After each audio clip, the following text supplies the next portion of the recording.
Tennell and Jeremy Tennell. Streaming to you recorded from Seattle, Washington. Here we go.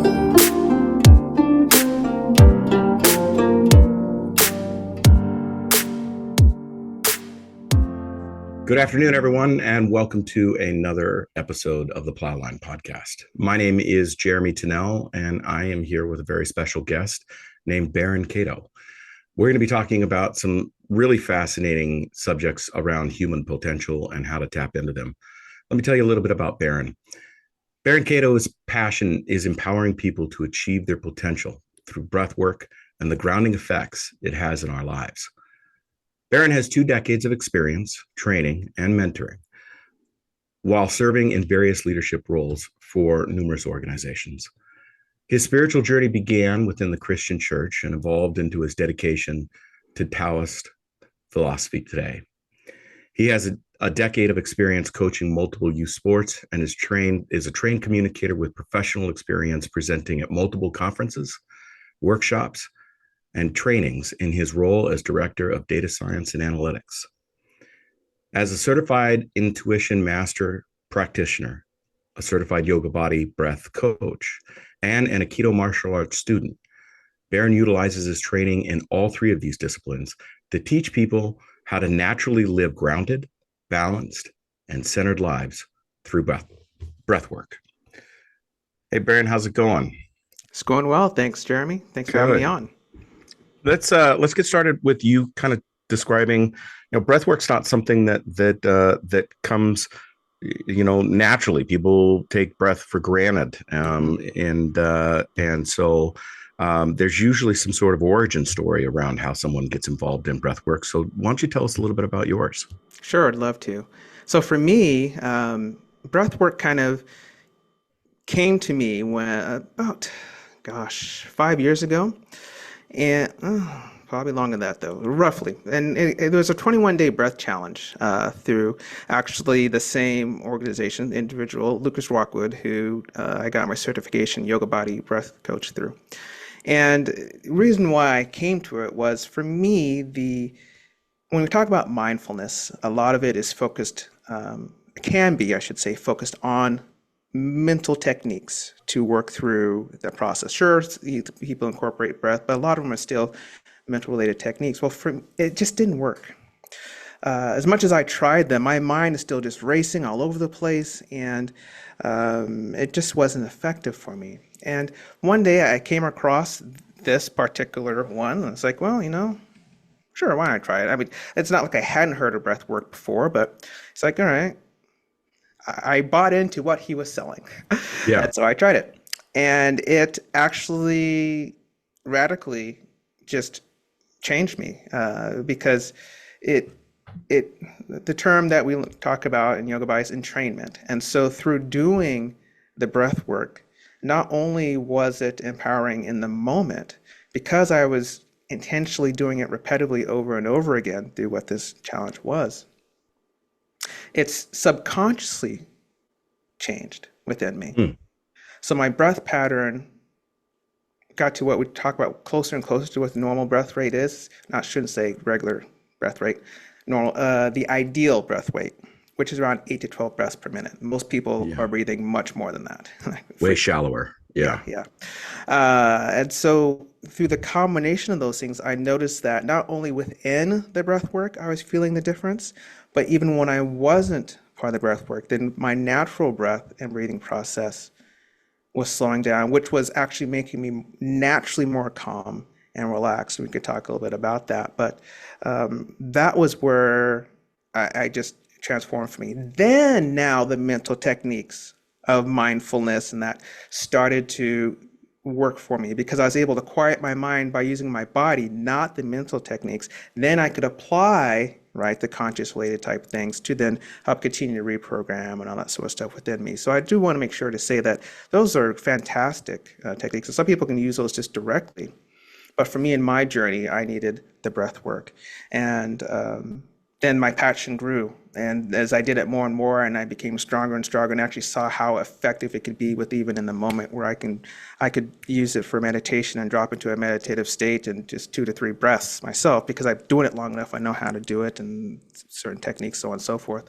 I realized this is actually beneficial. This is something that I want to be able to share with more people. And so that's Yeah. why I went and got my certification through Yoga Body to learn, because I was so grateful for what I learned through that. And it was nice because that gave me that scientific background. And I'm actually currently going through a second certification right now through the pause breathwork. To become a pause breathwork facilitator, balancing out that scientific portion with the trauma-based breathwork perspective to help people to use breath for healing. So there's two aspects of it. Both are the same, are both using breathwork and complementary of each other. Yeah. But that's what I'm going through right now, to really be able to help people on the entrainment side, but then also then in the moment, okay, but how do I get release here in this moment through breath? Yeah, I think that's one of the things that was a similar experience for me. Trying to do different meditative techniques, transcendental meditation, and focusing on the quieting of the mind while focusing on the mind, really just didn't quite jive. And this was probably a decade ago. Jerry became my co-host for this podcast and partner in all things. Became certified in the with the Institute of Heart Math, Mm-hmm. and brought breath work into our home while I was going through a very stressful period of time running a business, and it changed my life. It changed my life in ways that were so subtle to me, that I was having these surprised aha moments in the middle of my day. Like, I just reacted to that extraordinarily differently than I've been Mm-hmm. reacting to it for months. Yes. And realizing that I was building what, and there's many different organizations that use different words for the same thing. Mm-hmm. But Heart Math calls it resilience, and this idea of building resilience and coherence within your emotional and mental states, and that the more you practice within that breath work, the more you're engaging in fostering and strengthening those coherence and resilience patterns in your life.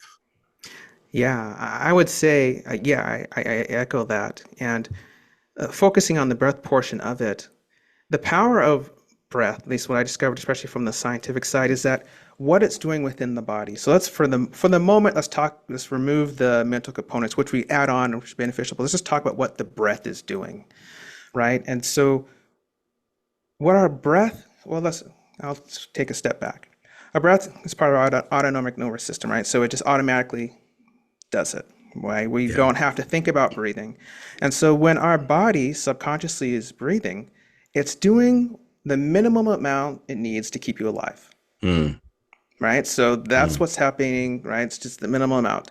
So when we talk about the benefits, some people might ask, well, I breathe all the time. How come I'm not getting these benefits all the time? Well, because your body is doing what it needs to keep it alive. That's what it's automatically doing. When we talk about conscious breathing, right now we are intentionally using our breath in a way to activate our body in a different way. That's where we're getting at. And so our bodies are designed actually to do so much for us, so much more than Yeah. that it's talked about. Now, this doesn't mean we still don't need medical interventions, right? It doesn't mean that we might not need therapy. So I am not saying that.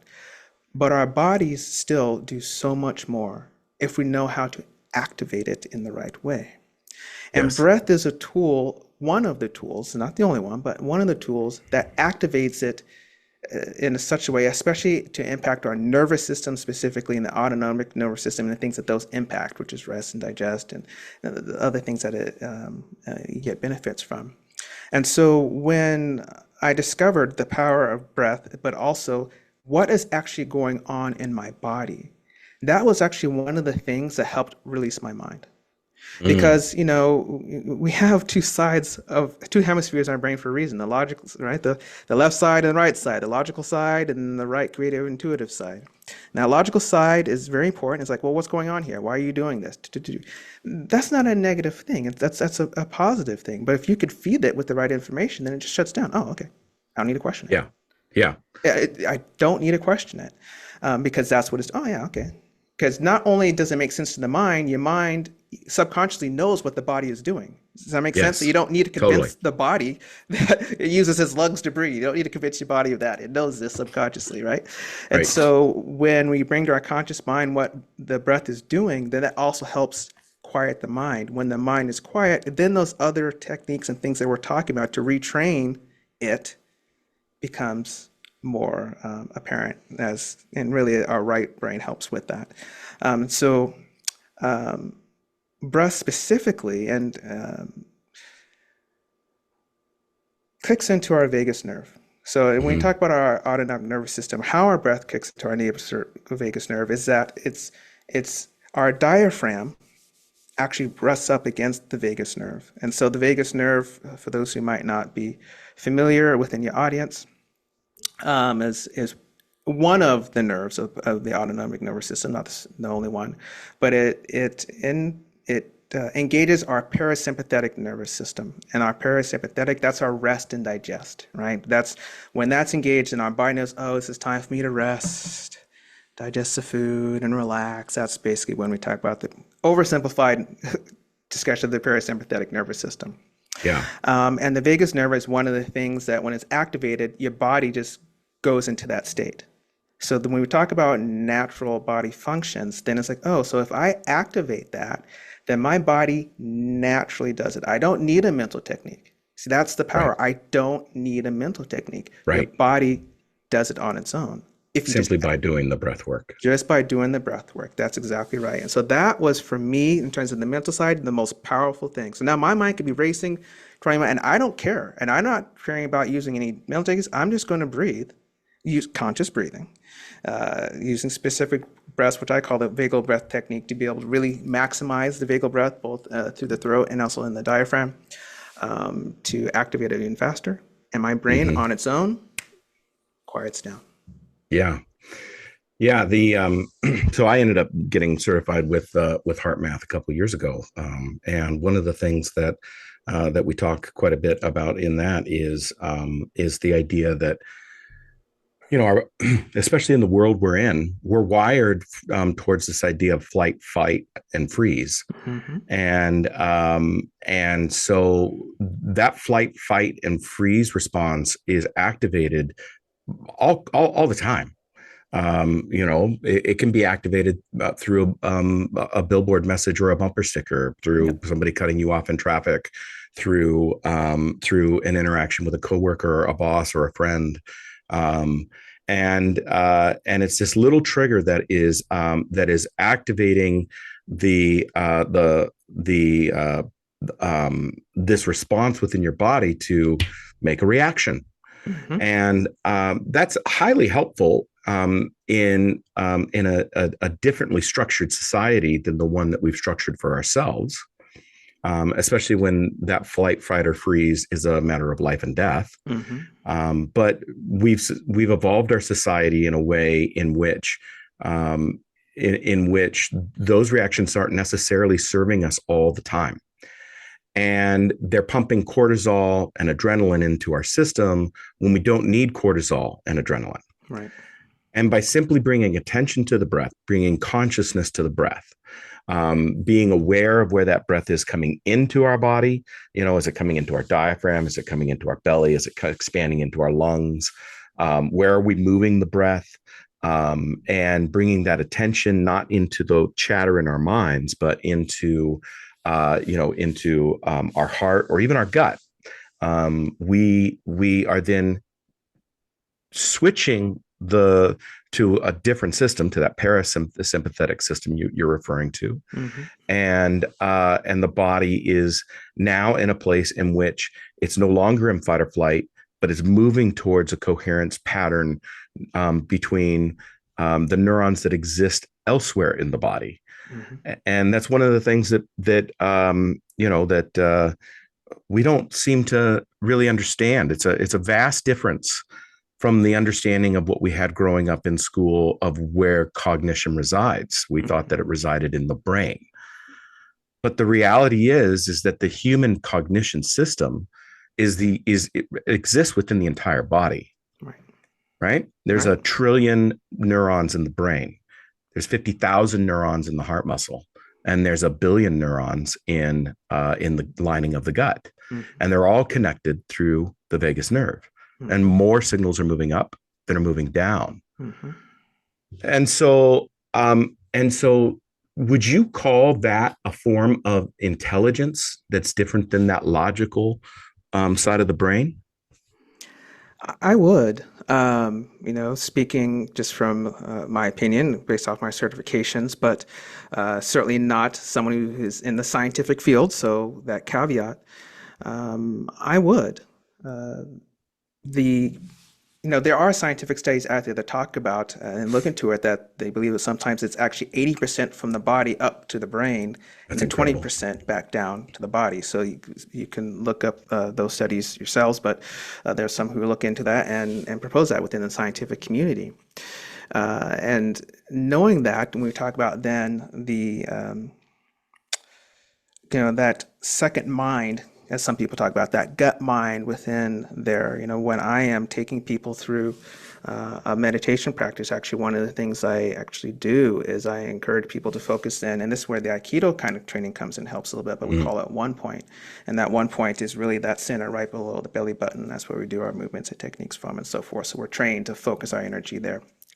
Um, but I take there, just let them know, hey, this is moving from our brain mind to our gut mind, and to help them quiet the brain mind by going into the gut mind. And that's actually where it allows our intuition, our right brain, to function, or actually to be function is right, not the right term. It's always functioning, to be heard, Mhm. right? That Well said. creativity, to be uh, that creative side, and it doesn't even need to be intuition. Although some will talk about creativity, intuition. It's similar. It's those drop-ins, those ideas, it's those that spur of the moment, right? Inspiration about what I'm going to create, what I'm going to make, draw, write, what have you, music, so on and so forth. A problem to be solved, or logically we couldn't figure it out for the longest time. We try and we try and we try and try, and then all of a sudden we just stop thinking about it for a moment. All of a sudden something pops into our mind, right? Oh, now try that. Oh, that works, type of thing, right? Well, to get to that, we have to quiet the left side of the brain for a moment so that that right side can get that spur. And how do we do that? By getting out of the brain mind into the gut mind. And one of the things that we always got to keep in mind is that um, our brain is part of our body. Even when we talk about the 80-20, all that stuff, our brain is part of the body. When we talk about our mind, even though I'm not a scientist, I do know that the mind, what we talk about that mind, is the output of the brain, right? The different neurons, parts of the physical body doing things produces, for various reasons, for emotions, all the things that come into the things that we call our mind, Yes. right? And so when we understand that, then we realize if I can impact my brain, I can impact my mind. And that's another Yes. thing where breath comes into play in that 80-20, right? So if through using our breath to calm our body and telling our body to calm and to relax, that also then sends the communication up to the brain. Oh, it's time to calm and relax. Oh, I can calm and relax now. All right, I'll calm and relax. And then the mind, oh, shuts down. Why? Because the brain is no longer kicking out all the things that is making the monkey mind, whatever phrase you want to use, to be going all over the place because the brain's now relaxed.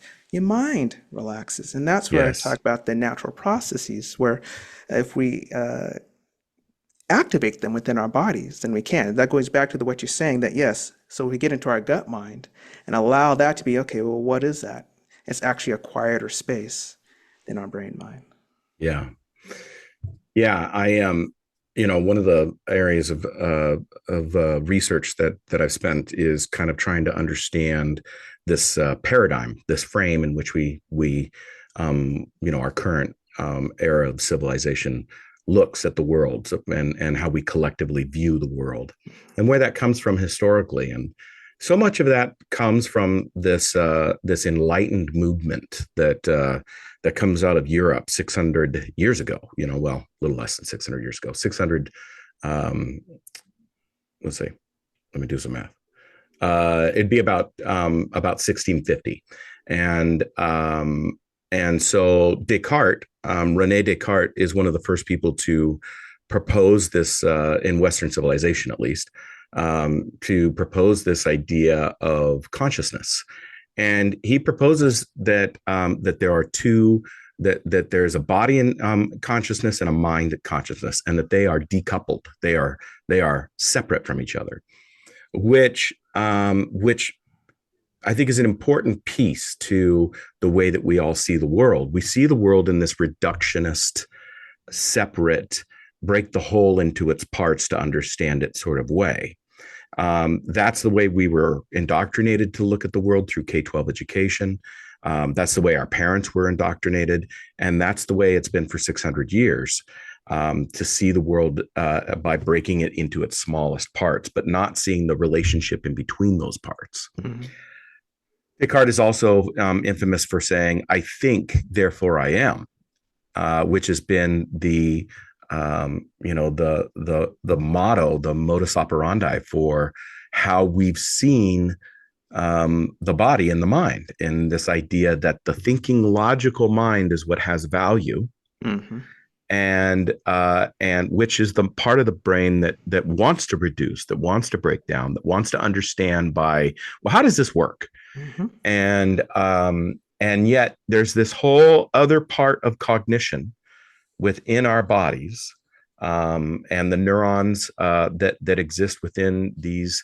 Some civilizations would call them sacred spaces within our bodies: the gut, mm-hmm. the heart, the brain, mm-hmm. that are now connected through this huge nerve bundle called the vagus nerve, and that we've spent so much time ignoring it, that so many people, when we talk about this sort of thing, see what we're talking about as being woo-woo, mm-hmm. as being new age. Yeah. And yet what might have been considered quote unquote new age in what we're talking about 35, 40 years ago, because it didn't have the science to back it up, mm-hmm. it now has scientific rigor and study to demonstrate that indeed this is the way, this is true. Yeah, it's so true. I mean, and this second half, of course, I have my certification as intuition master practitioner. I am a spiritually minded person, so I have that caveat, but I'm also extremely grounded, which is why I can have no problem talking about this purely from the scientific standpoint, because to me it's one. That ties into yes. that Taoist philosophy. I don't separate the two. But yeah, I think because of that, we've lost the balance, right? And that's where it's an imbalance.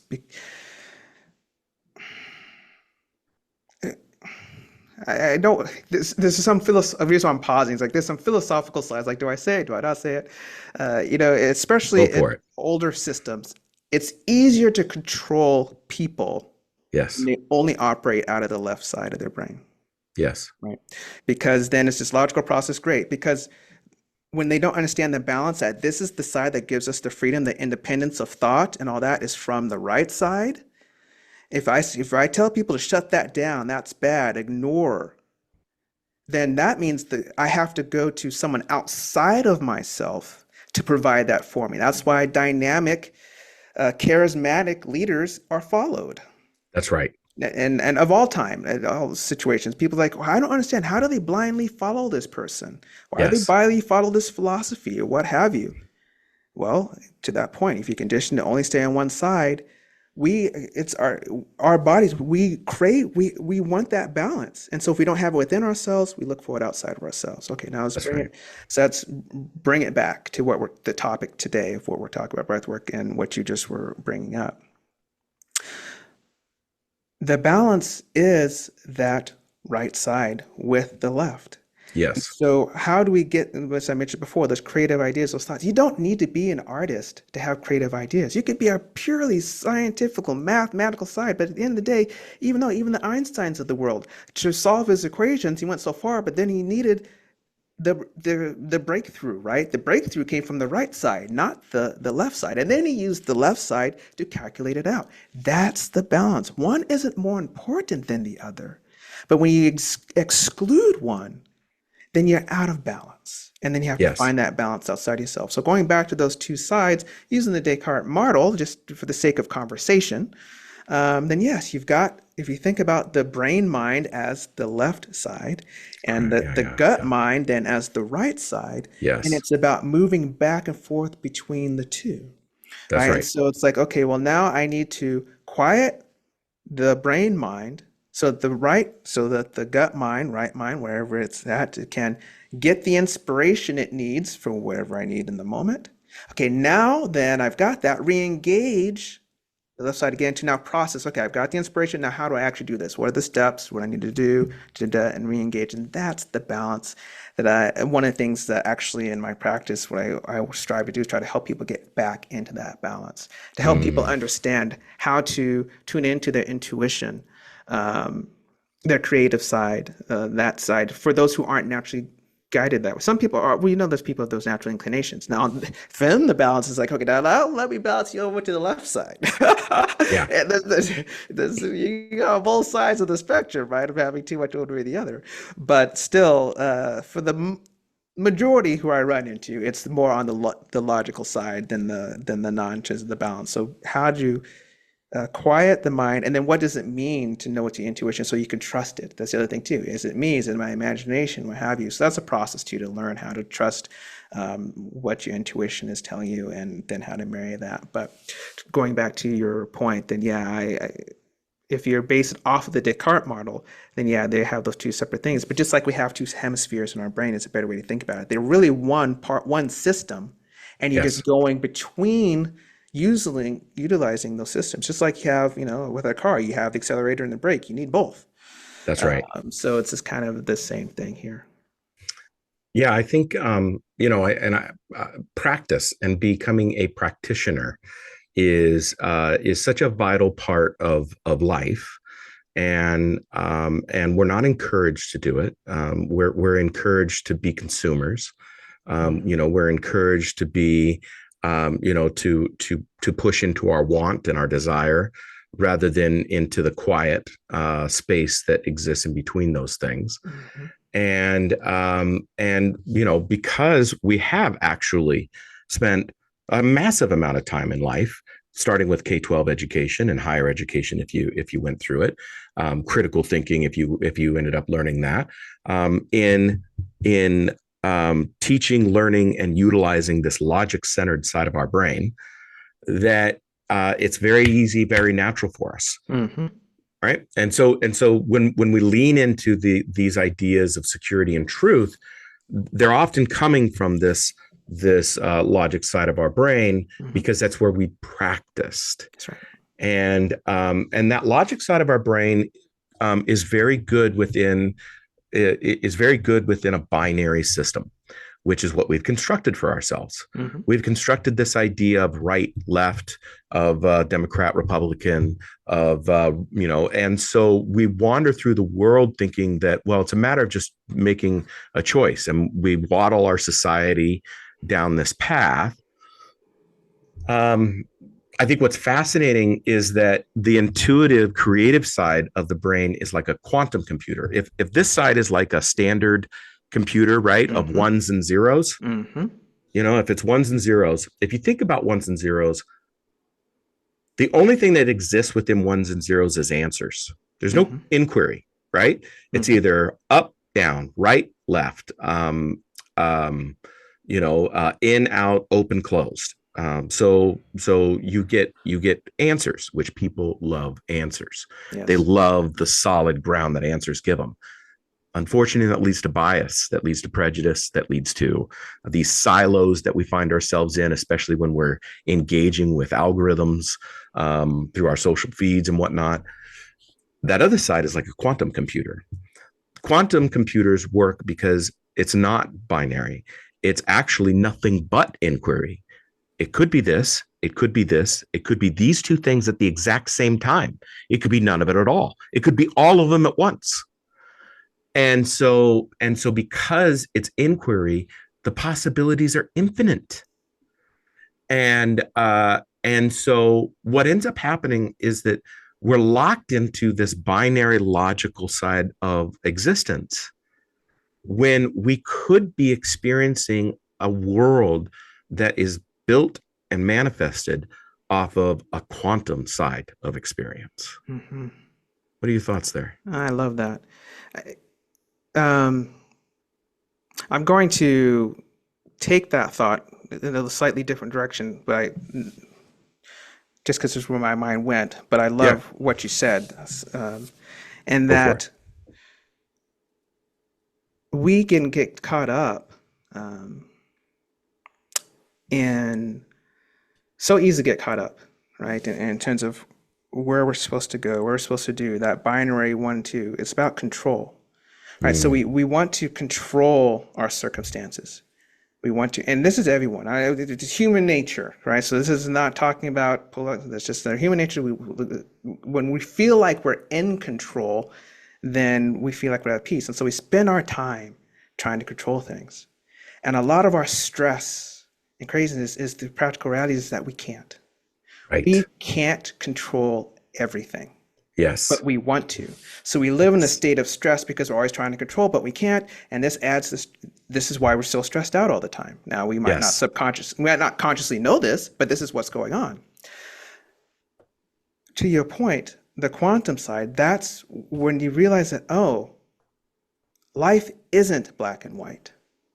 Life has black and white, Yes. but life isn't black and white. That's correct. Yes. And that's what gets lost is that, but I want life to be black and white so I can Because it's control so it. simple. Right. It's simple and I can control it. Yes. And so just like where you're talking about that quantum side, that's where when one understands that life isn't black and white, but it has black and white, it's the black and white is within that system, Yes. what life is. Yes. It's just one of the possibilities, just like you laid out so beautifully. Then one can start to have more peace. Mm, So this goes back to where breath work can kind of help and also talk about entrainment, the mental side, just like we're talking about, breath work helps get your body to a state, but then there's still that training comes, right? The reprogramming of our subconscious is kind of what you're talking about in terms of like the program of what you're going through. Well, what am I supposed to reprogram it to? This is it. Sometimes it's going back, well, one of the things is going back to, oh, life isn't just black and white. No, it's not. And when I realize that, then I can have peace. When people say, well, why is there evil in the world? Because life isn't black and white. that's right. It's a pendulum. And Yes. and and that's a deeper philosophical question that people can debate and have and are welcome to have, but that is life, right? You look at the economy, right? It goes up, it goes down, it goes up, it goes down. We could look at so many things. The political spectrum. One moment you're on one side of the political spectrum, and then after a while you look at elections, it goes to the other end, and then it goes back and back and forth, Yep. back and forth. You see the pattern throughout life. Those are just a couple examples. And when we understand, oh, that goes back to that quantum side. Okay, so now how do I live within it? Yes. Doesn't mean that one has to like certain things. That's not what I'm talking about. But there's a difference between liking it and accepting that this is reality. So how do I live and work within reality? And that goes back to now then and having this side of the brain function as well. To learn how to, just like you said, we are so conditioned for all the reasons kind of I was talking about before, to just have this side. So we're well trained. And then, of course, you do have people who are naturally inclined on this side. So they're Yep. trained in that to a degree. Even them sometimes don't know how to, that's part of it. I'm actually now trained to do it. I'm actually naturally inclined on this side, which Yeah. people in my mind's like, you're a data scientist? Yeah. That's another story of itself. Once I learned how I learned, I was able to learn all I needed to be a data scientist, which actually fits into my personality. I love being a data scientist. Yeah. But that aside, um, the quantum side of what you're talking about, learning how that is and how that operates is key. And I'm bringing it back to breath. So where breath helps is that when we're able to just quiet this side, then we go into how do we train this side, because this Yes. side only comes when this side is quiet. That's right. So we talk about that balance back and forth, right? You got to have one side's being noisy, you can't hear the other side. But the other thing is, like the left side, that's actually the noisiest side. And the thing is, it is what it is. This side is a quiet side. It just is. Yeah. Yep. And so you've got to be able to hear this side, you've got to have it quiet so it can be heard. So we need to learn that and understand that. What is a way? It's not the way, but a way is through breath. And the beauty thing about breath is that it's a natural way. And going back to what I was saying before, which is natural way consulting, where I talk about that natural embodiment. That's why there's a reason behind the name, because when we understand our bodies can naturally get there, it's key. You were talking a little bit about stress before, the parasympathetic, and how we get into that fight and flight. Yes. Which is so true. Part of it is because of overbreathing. We don't realize that our bodies are also conditioned by how we breathe. So for instance, if you think about it, once you get in that state, you start breathing faster, right? Nice and shallow, fast Nice breaths. and shallow, fast breaths. That's telling your body, I got to get ready to go. As we get closer and closer, talk about the breath rate to what your natural breath rate would be, and that helps your body realize, oh, okay, it's relaxed time. So part of it is learning how to exactly slowing down and then getting to the point where we naturally have a regularly slower breath. So then that helps. That's not the only reason why we're stressed out. Let me be clear. I'm just saying that is one of the factors that goes into it. The other thing too is what you're alluding to is not only, I mean, our bodies were conditioned to, yes, we get into the sympathetic is, back in the days, yeah, you rise up, you're trying for hunting. So you got a tiger that you have to defend against, whatever it is. You have this moment where you need to do to defend. And then once it's done, your body wants to go back to the parasympathetic to rest and digest. Yes. You have that moment and rest and digest goes. It's the same balance, right? So left and right, you go right. So sympathetic is good. Its purpose, it needs to be there. But the issue, especially in our societies, like we talked about, is it's sustained. That's right. And so our bodies don't have the chance to get into rest and digest. We don't ever give it an opportunity. We don't give it an opportunity. I mean, and one of the ways that you could do it really quickly is why sometimes people say, hey, well, go exercise. Why is exercise doing it? Because when you exercise, it gives your body, physical, do that. Because again, that system is designed for actual physical action. Yes. I'll say that again. It is designed for physical action, not a mental one. And so when you don't give it a physical release, it stays until it gets that sort of release.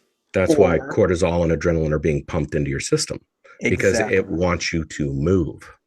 Exactly. And so unless we switch it off, like we're through breath, would have you to tell it to no, stop and calm and go, that's naturally, then you need to physically give it that release. And that's one of the things too that isn't talked about as much, right? That's why the beauty of this is why this isn't woo.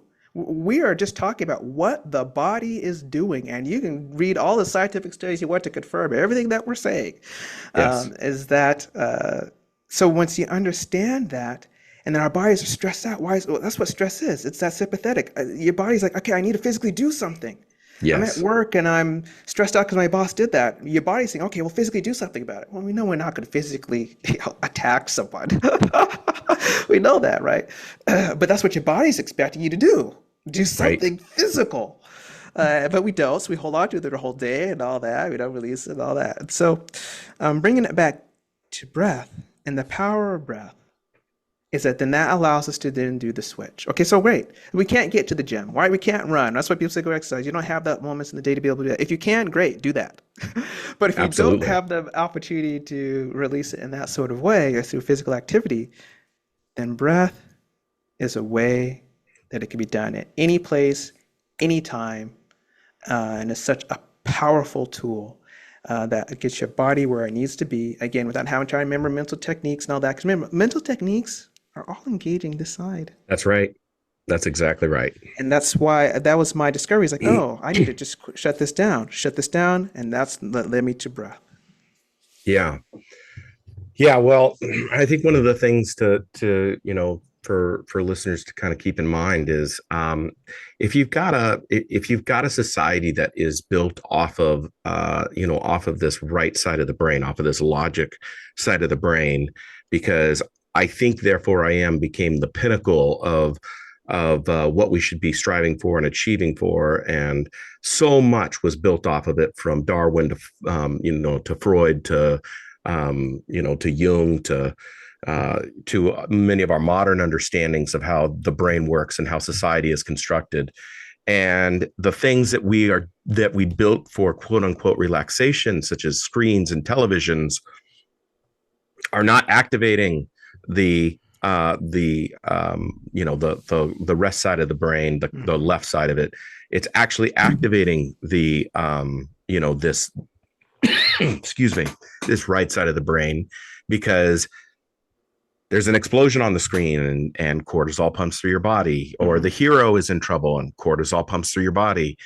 So we've constructed a world that is designed to never let your parasympathetic system shut off. So then whose responsibility does it become to change that trajectory and become a practitioner? That's a good question. And I do want to make sure so there's not confusion in some terms, because you mentioned not to shut off the parasympathetic, and I'm sure you meant to say the sympathetic nervous system there, just so there's no confusion there. It's, who's responsible for it? That's a great question. You would hope that the people who are the leaders who are in charge, right, would want people's best interests in mind to help society be the best that they could be. But it goes back to a little bit of what I said before. Once people get taste of power and control, sometimes it's hard. Even history. History is just what it is. And even it doesn't show that. Yeah. That's right. Even good people. I'm saying that. I'm honestly saying that without judgment. I mean, if I was in that same position, could I say I'd be perfect? I cannot sit up here and say that. I've never been in that sort of position, so I can't say that. But that aside, that's where learning how to do it for ourselves is key. That's right. It starts at one person at a time, right? So if, one of the things I try to do is have it be real in my life, so that when I have interaction with people, they see that it's not just talk, it's not just story, it's not just, I read this somewhere, you should try it. No, this is real in me, and they see it in me, and they realize, I think I want that. Okay, I see it's real. How can I get that for me? And so when we think about it from a community standpoint, that's where it begins. So it begins with each individual who wants to maximize their own personal growth and their own personal journey, whatever that looks like for you. Yes. For some people, it's like, hey, if you listen to this and I'm just, I'm a secular humanist. I don't do anything spirituality. Great. It still applies to you. Then do something physiologically and biological. That's exactly right. You don't have to apply a spiritual application to it. For those who do apply spiritual application to it, because that gives them further meaning, great. Yes. Do that as well. Yes. The principles are the same. Yes. How an individual chooses to apply that is up to each individual. Yes. And so if we focus on it from that, and that's part of it too, is that we get this going back to the binary, right? So is you either the spirituality community or you're the scientific community, and a lot of times they're saying the same things, but because one's using spiritual language and one's using scientific language, they're opposed. I mean, one of the things I try to share with people is that thousands of years ago, especially from why the reason why I gravitated to the Taoist philosophy is because, and I should say there's different lineages and so forth, but mine is lineages is from the naturalistic Taoistic philosophy from Lao Tzu and the teacher I read and study is Hua Qing Ni. But is because back in the day, they intuitively using we're going back and forth about the left brain and the right brain, and just also for the audience to understand. And if you study, it's like the logical portion of the brain is traditionally the left side, and the creative side is the right side. But they have different functions within the body too. So sometimes we talk about, like we hear Jeremy talk about, but then the right side we talk about this, and left side we're doing like that, and we're not necessarily talking about luck. So it can get confusing. We do understand that. We aren't trying to confuse you in that. But they intuitively knew back back then about the universe is made up of energy. They just called it the Right. Tao, and you can't explain the Tao, which I love about it. It's just it just is, and they Yes. called it yin and yang. Well, now we talk about the universe is made up of what? Science tells us energy, and then the yin was active, or yang was active energy. Yin was a rest energy. Okay, what is science, especially the quantum physics side? Yeah, energy is made up of fermions is both. I'm sorry, we have active energy, we have resting energy, and so when we get hung up on the language, especially on the spirituality side, yeah, but we got to keep referring to things as they did thousands of years ago. Well, It's thousands got of to years, evolve. it's got to evolve. The language evolves, right? Mhm. You don't, and that's where we get the the woo, where it's woo, and so people get stuck over here, even on the spirituality side, and don't embrace what science is saying. And then the science side may not embrace how this actually helps the being, right? Yes. Where the spirituality is like, here's how it impacts the being, and the science side, well, this is what's actually going on.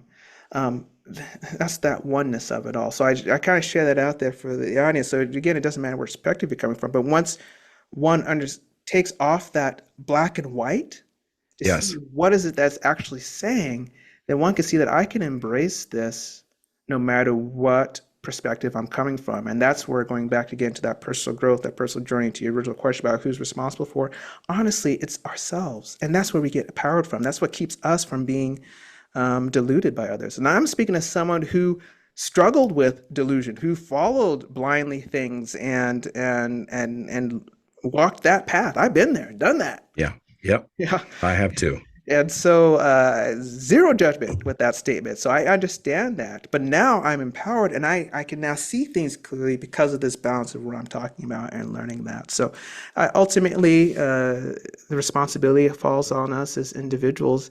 And for those of us who are walking that, to live it, not to preach it, but to live it, to be an example so that people can see that it's real and that they desire it. And then when they ask for it, great, let me share with you what I have to offer. Yeah. I think that it's telling that the word woo in Chinese actually refers to its Sanskrit. It seems to be referenced from a Sanskrit word, which means enlightenment or awakening, Mm. which the Sanskrit word is bodhi, or bodhi, and the term woo woo is a Western slang of that to to push it off into the realm of ridiculous. Mm. And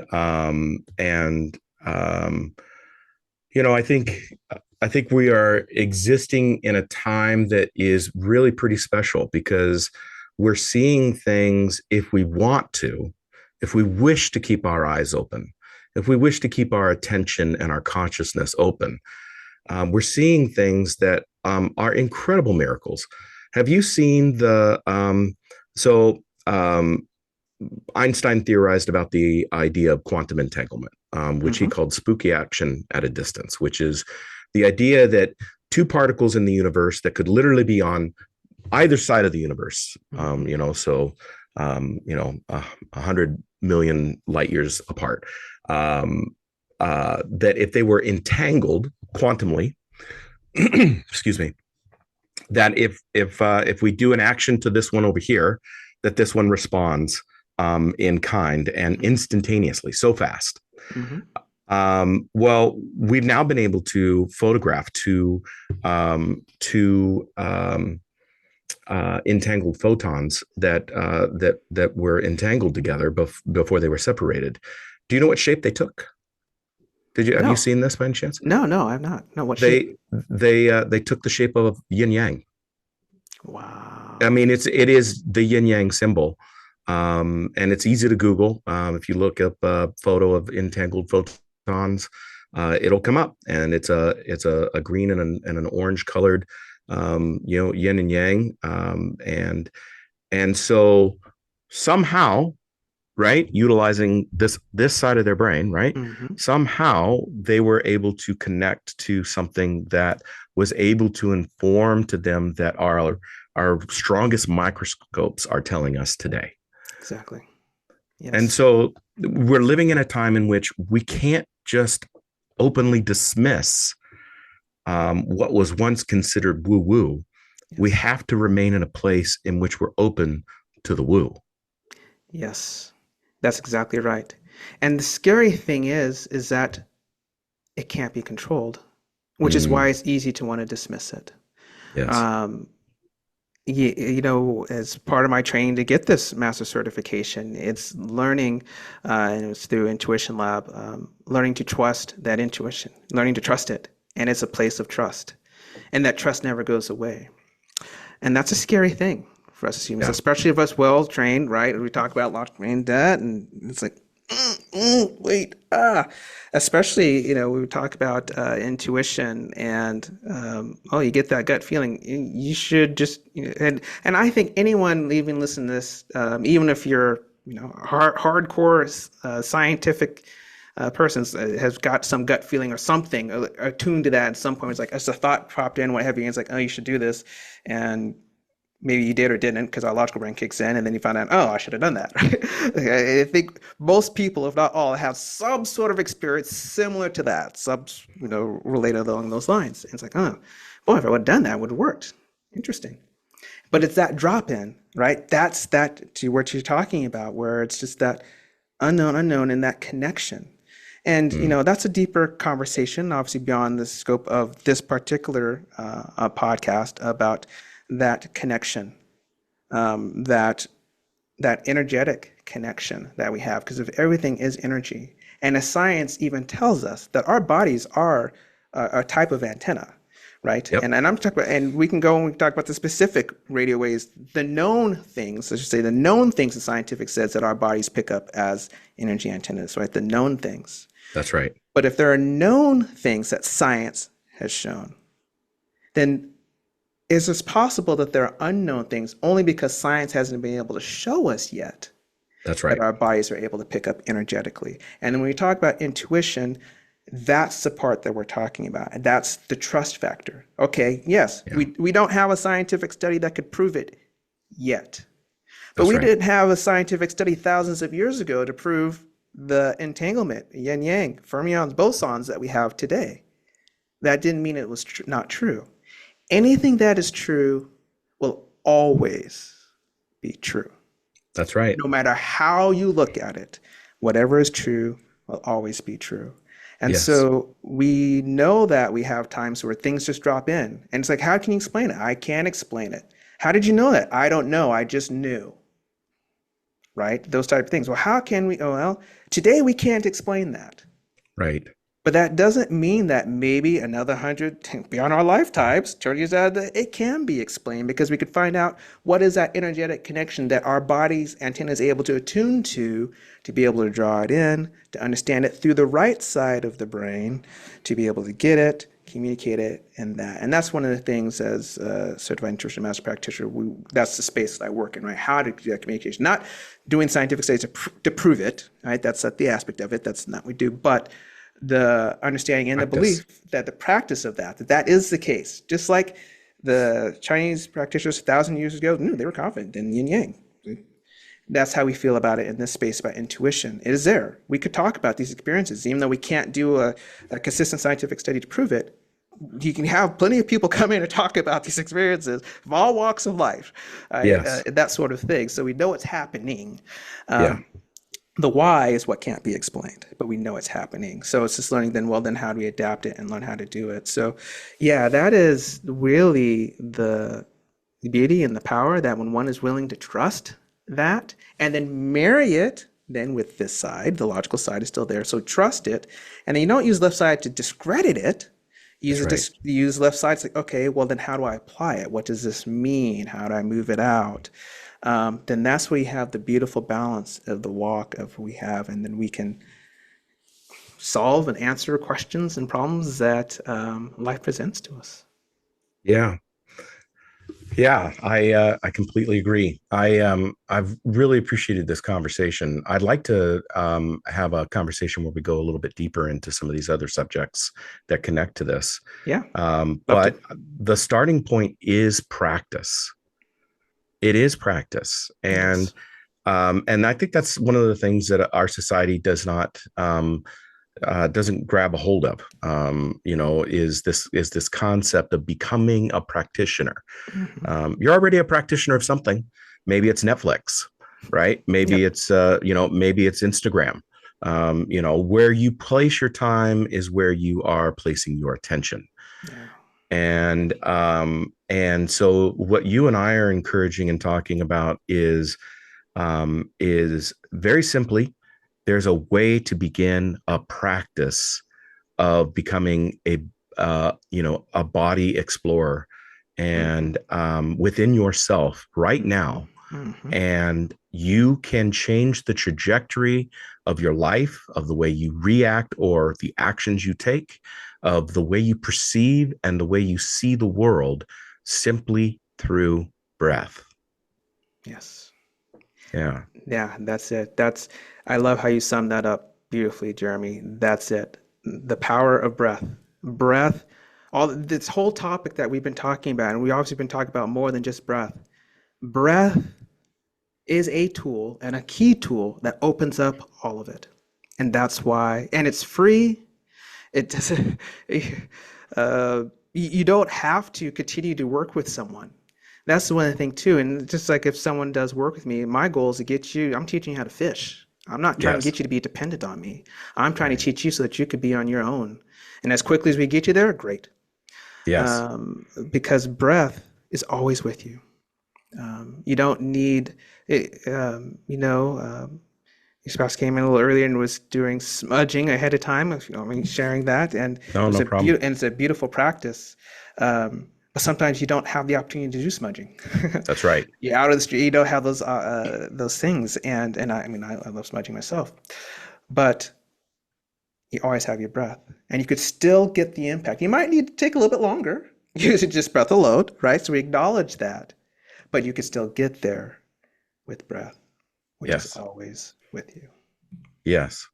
Awesome. Awesome place to put this podcast to an end, and let's come back and talk about the energy systems that we're engaging when we're doing breath work. So I'd like to thank you for being here, Barron. Thank you so much. Really appreciate it. Where can folks find you? Yes, you could find me at www.naturalwayconsulting.com. That's my website.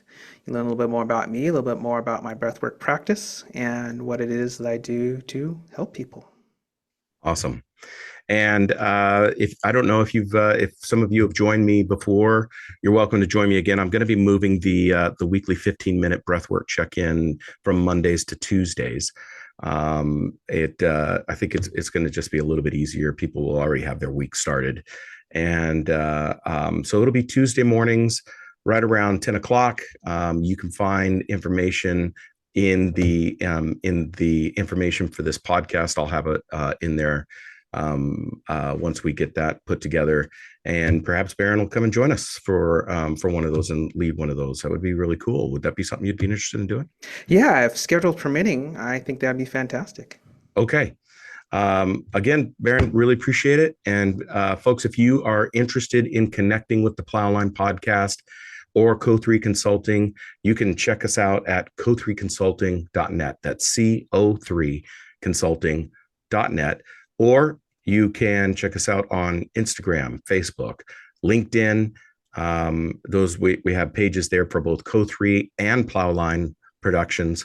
And if you're interested in becoming a part of this community and contributing to what we're doing here, then by all means go to patreon.com/Plowline Productions. And there are some exclusive content that you can find on there, and you can become a Patreon member and contribute to the work that we're doing here. Barron, again, thank you.